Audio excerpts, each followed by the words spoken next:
Hey there, and welcome back to Moving to St. Augustine with Anastasia. I'm your host, Anastasia Forrest, broker associate and realtor in the St. Augustine, Florida area.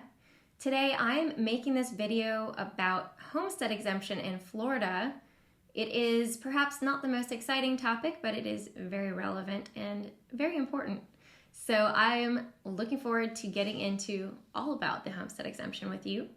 But before I do, I'd like to invite you to please subscribe to my channel. You won't regret it.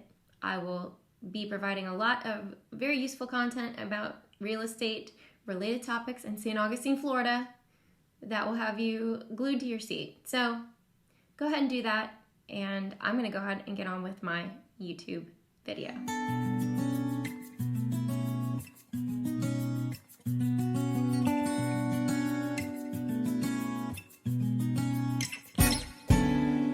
Alright, so first, why am I making this video today? Well, I had a closing yesterday, and at my closing, I heard a story from the title agent who told me that she had once handled a refinance of an elderly man who had owned a house and property in Florida for many years and had not ever filed for homestead. And she was very sad to see that this man had overpaid for taxes for 50 years because he'd missed out on first of all, the deduction, the $50,000 deduction, and second of all, the cap, the Save Our Homes assessment cap, which means that he was paying in accordance with the values as they rose without any kind of cap in place.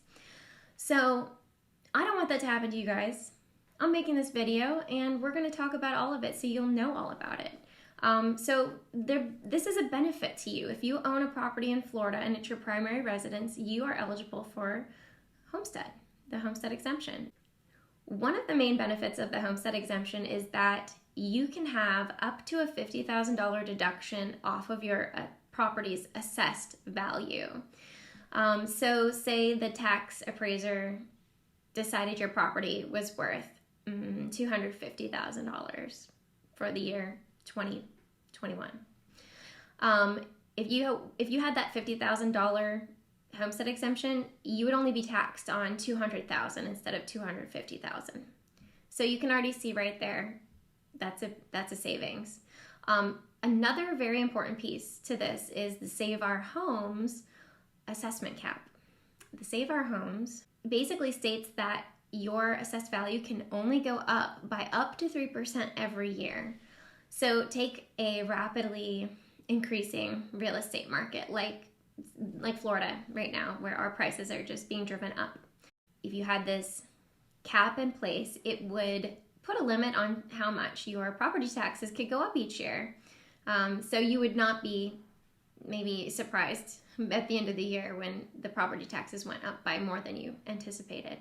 Speaking of surprises, I want to go ahead and address this right now. If you're buying a property in Florida and it's been owned by the seller for many years and that seller has been claiming homestead, you probably will want to call the tax appraiser's office and find out about how much your taxes will be, because that cap that's been in place will come off when you buy the home. I just want you to be aware of that because it's better to be informed and know things ahead of time. Okay, there are 4 requirements to getting a homestead exemption. First, you need to be a permanent Florida resident. Second, you need to occupy this residence as your primary residence. Third, you need to hold title or a beneficial interest in the property. And fourth, you need to either be a U.S. citizen or hold a permanent residence card. And those requirements I just mentioned need to be met by January 1st of the year that you'll be filing. You need to file by March 1st of that year, and something great to know, it does renew automatically. However, you don't get it automatically just for purchasing the house. It's something you have to go and apply for.